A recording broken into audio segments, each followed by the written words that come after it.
حبايبي، اخباركم ايه؟ وحشتوني. رجعت لكم بفيديو جديد. فيديو النهارده هنعمل فيه طاجن الباميه والرز المعمر ونوع سلطه ان شاء الله يعجبكم.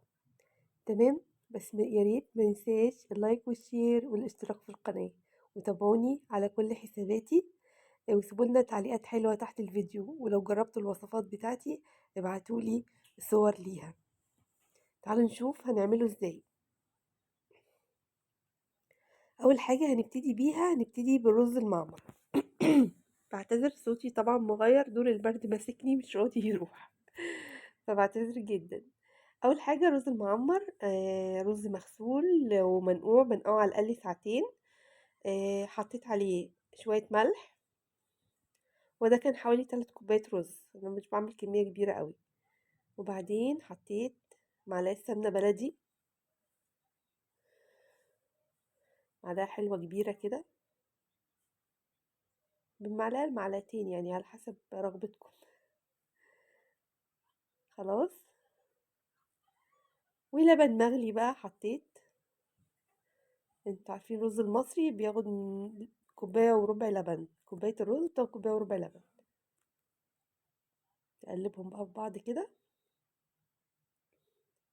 وبعدين هنزل على الوش بالقشطة بالشكل ده. انا بدخله الفرن في الاول، بحطه تحت الشواية لحد ما ياخد لون من فوق، بيبقى لسه مشربش اللبن بتاعه خالص. اللبن بتاعه بيبقى لسه زي ما هو.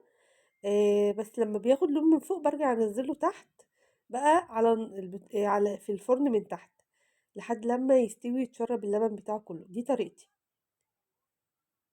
تمام. دخله بقى الفرن.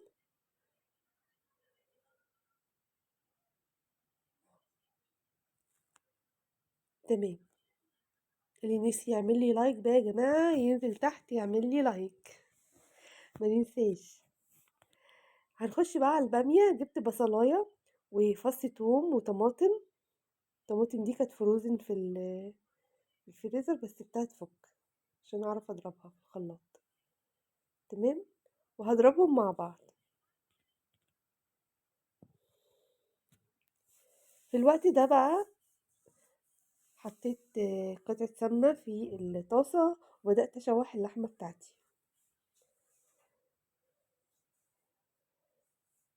تمام. بسخن الطاسة كويس وابتدي أشوحها.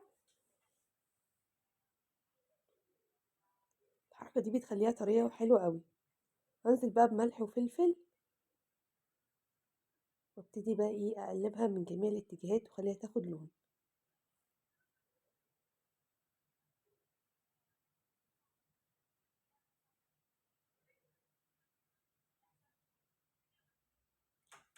زي ما احنا شايفين كده.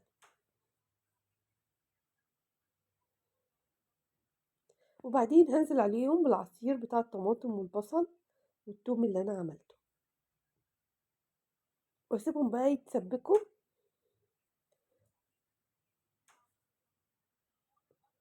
بعد ما تتسبك طبعا بضيف لها ميه لحد ما اللحمه تدخل في التسويه شويه.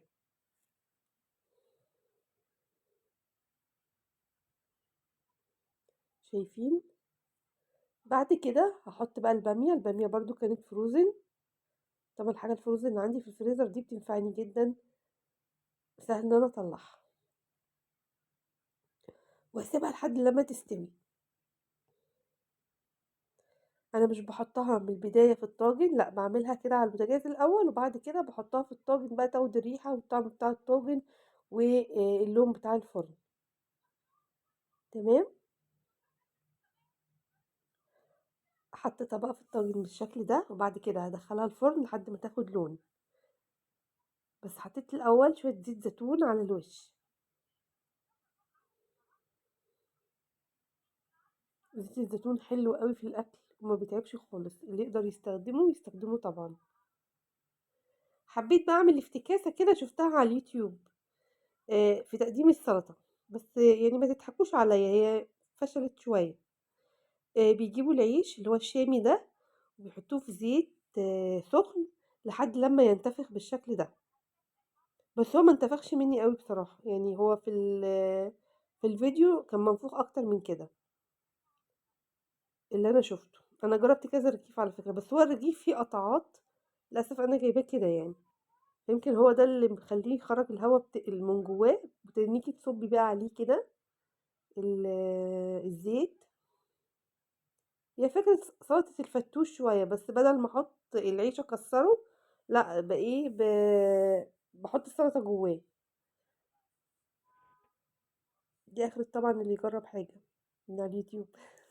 أنا باهزر طبعًا، لأ جرّبوا طبعًا، وحتى لو فشلت معاكم اعملوا مرّة و2 و3 وجرّبوا بفكركم إن أنا مش هاعملها تاني، لأ هاجرّبها تاني لحد لمّا تنجح، بس أجيب عيش بقى إيه، يعني ما فيهوش قطع ولا أي حاجة،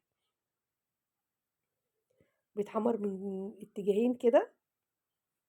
يعني ما تيأسوش يا جماعة، أي وصفة تتعلموها مش من أول مرة ممكن يعني ما تجيش من أول مرة، فما تزهقوش، لأ جربوا مرة واتنين وتلاتة لحد لما الدنيا تظبط معاكم.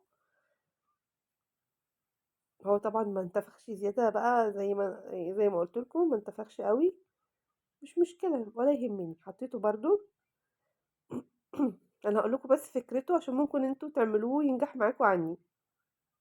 من تحت بقى هبتدي اكسر، بصوا الجزء ده اصلا كان مكسور يعني، كان في جزء ايه مقطوع كده، هكسر كده من تحت، والعيش اللي كسرته هحطه جواه فتحة صغننة كده، وهبتدي احط السلطة اللي انا عاملاها جواه.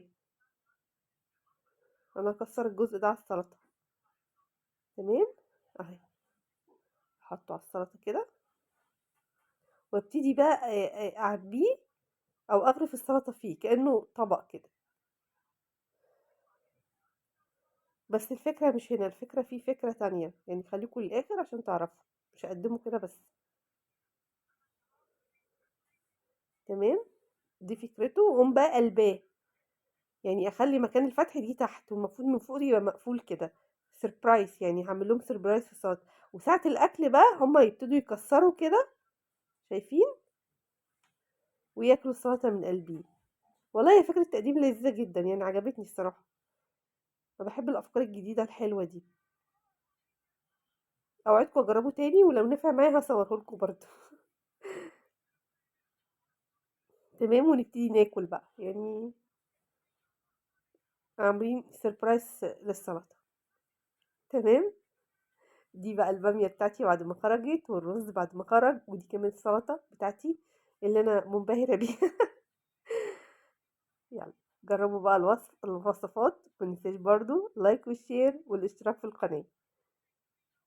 يا رب وصفتي النهاردة تكون عجبتكم، ويا رب دايما أكون عند حسن ظنكم. يلا سلام، كملوا بقى الفيديو للآخر.